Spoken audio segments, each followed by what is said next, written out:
Does this feel like a stretch of time that's pretty critical? It's the end of this home streak, All-Star game coming up. That it's time to make a move, maybe?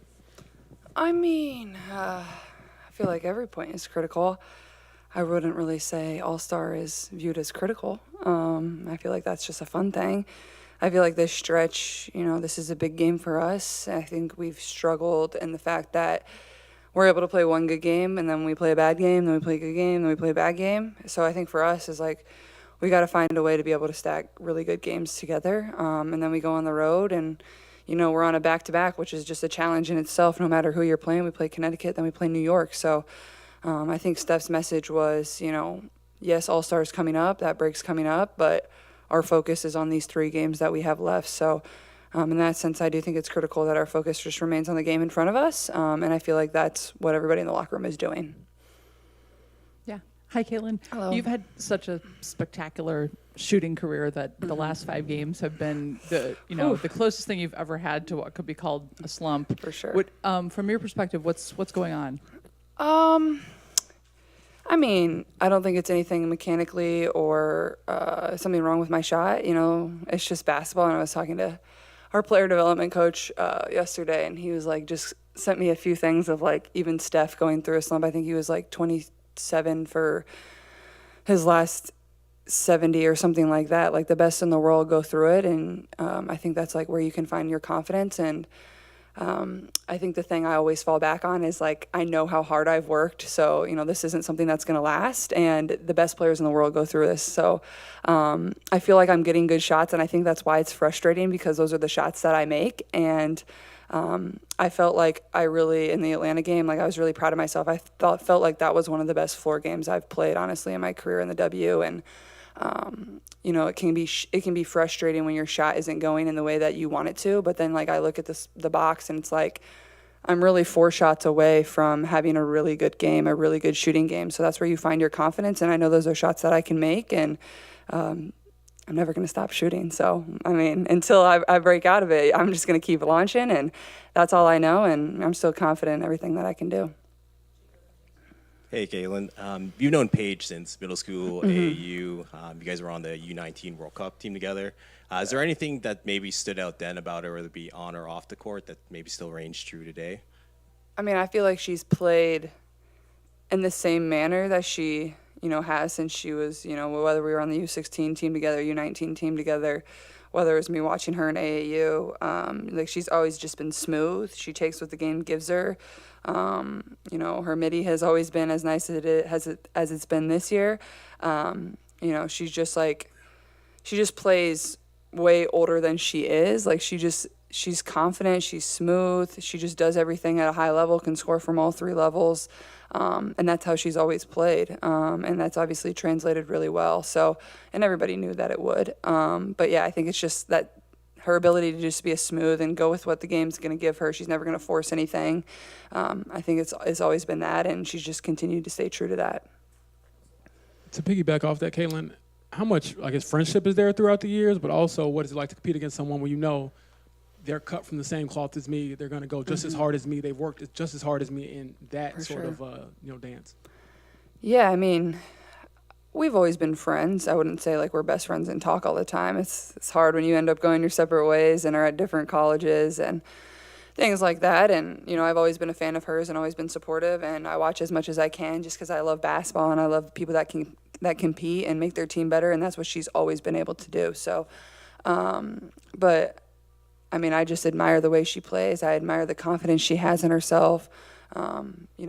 Every single night she steps up to the challenge. She doesn't shy away from anything. And, as a competitor, that's what you really love. So I think that's honestly what I appreciate the most. And I think just her leadership, like you could feel that, especially at UConn and now coming into the W, I feel like she's certainly a leader of the wings, whether she's played, whether it was her first game or now in game 20, like I think she's been that voice for them. Caitlin, I remember a few weeks or months ago you were saying you're not the most patient person.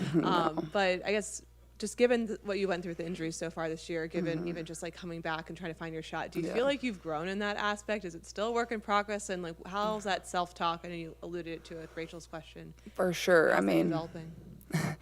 It's a balance of like, I mean, me and Steph were talking yesterday. Is like I've been in and out of the lineup, trying to come back, trying to find my legs, trying to find my shot. Like it's just like so many different things, and also trying to help this team win. And I feel like there was a lot of positives I could take away from the way I've built off the last 2 games, and that was what Steph was trying to just show me. But I think patience-wise, I'm not a very patient person, and I think that's kind of going back to the previous question. Like I think that's what's kind of been a little bit more frustrating for myself is like my shot feels really good, and I feel like it's right there. So it's like, all right, come on, like when am I gonna have one of those games? And I know it's coming, but I feel like this is like probably one of the biggest areas of growth over the course of my career, what I've gone through so far this season, and just being so in and out of the lineup and just some inconsistency, it's just really challenged me mentally. And, I know this is all going to certainly pay off at some point, and, it only is going to make you better. So just try to view it in that way. Yeah, Caitlin, you just talked about individual consistency, but the team has also talked about team consistency being a goal going into the break and out of the break. What does that look like for this Indiana Fever team? What is team consistency, and what does that feel like when it is happening? Yeah, I think it looks like the way we played in the 3rd and 4th quarter versus Atlanta. And we've had glimpses throughout the season where we've been really, really good. Like even our New York game, and then we beat Connecticut, and then we go to lose 2 very winnable games where we had the lead in both 4th quarters versus Golden State and Vegas.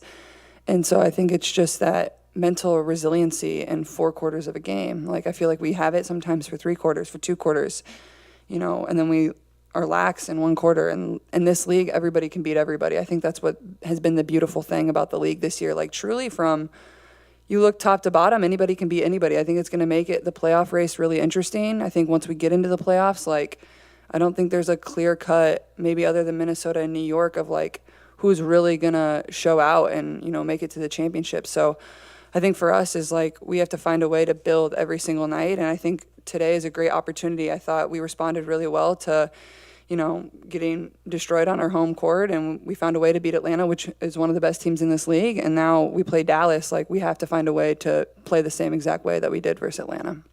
Are you at a critical point in the season to build on the great win of the other day, going into the break and stack some wins? Yeah, I mean, I think so. It's not a panic time by any means, but, I think for us, continuing to stack and build consistency. I mean, we've had 2 games where we've had our whole roster and most of our rotation players and still 0 practices to be able to get in there. But being able to continue to build consistency on both ends of the floor, certainly we were better in the second half than we were in the first half against Atlanta, and we've got to come out and we've got to continue to stack days. What are you seeing just in the way Paige approaches the game and also the attention that comes around her being sort of similar to Caitlin, just in so much spotlight and handling it, obviously, with a lot of success early on? She doesn't press. She lets the game come to her. Things seem so easy for her when she's out there. She plays with great pace. Her decision making is really good. She's poised. She doesn't get too high, too low. I mean, she stays very much in that neutral mindset. And her and Caitlin both, the way that they handle everything that comes off the floor, they handle it with such grace and maturity for young people.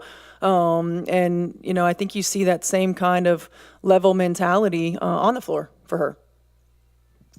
Steph, Caitlin was saying that it sounded like you had a conversation with her after the last game about just the shooting slump, or by her standards, and that just like that back and forth of trying to say, everyone kind of goes through this, even great shooters. So what has that kind of dialogue been like, and how have you seen her working through that? Trying to give herself grace, but also, like, I think you called her a perfectionist before. And that side of it too. Yeah, I mean, look, when that's what you do, it's and working your way back into it is really difficult. And I use those words with her too. She has to give herself grace. She's coming back from injury. She's not had a lot of rep time, and it's strength, it's endurance, it's rhythm, it's timing, it's all of those things. And everything that she does that makes her special and elite starts with loading that left leg. And so allowing herself to continue to let the game come to her while attacking great shots. She got some really good shots that looked really good. I don't worry about Caitlin's shot. It's going to come. I don't really worry about her mentality either. I just want her to have a little bit of patience, to give herself a little bit of grace, and to still do the other things that she does so well in the game that affect winning. Because yes, she's an elite shooter. Yes, that's what everybody wants to see. But she makes other winning plays, and she can control those things and control the things that you can control. Continue to work through the rhythm, the timing, the strength, the endurance, and it's going to come. When it comes to stacking days and that consistency, how much of it is mental and the mindset you bring into practice and games? I think a lot of it's mental. It's certainly, what you give attention to mentally and emotionally continues to feed. How you attack every day, how you attack execution in a scout, how you attack practice. A lot of that starts with a mentality.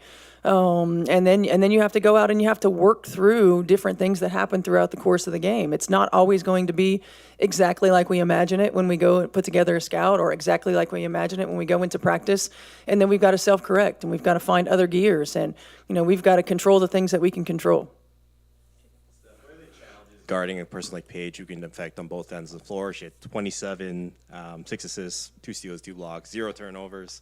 The challenges of defending someone that can affect the game in so many ways. Was that our last game? Yeah.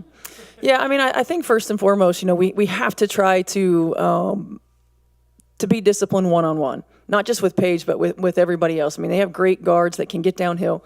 We got to contain one-on-one. We can't get beat on the first dribble. That puts us automatically in rotation. Secondly, we have to just make everything difficult for her, and you got to live with it. Great players make tough shots. Like, good offense beats good defense. Great players who are tough shot makers are going to make tough shots, and those are the ones we have to live with. We can't give her the easy ones.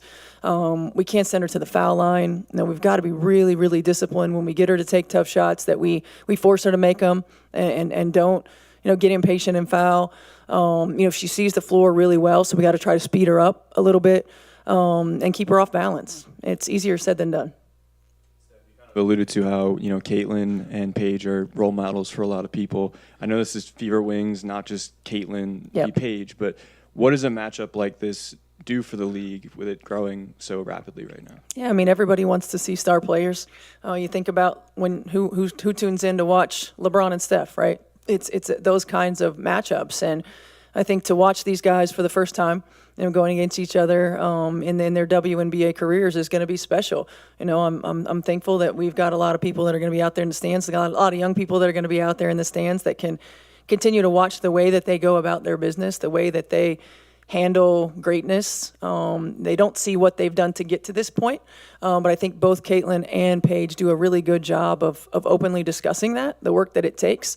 In my day, it's watching, Cheryl Swoops and Lisa Leslie, and in their day, it's watching Caitlin and Paige.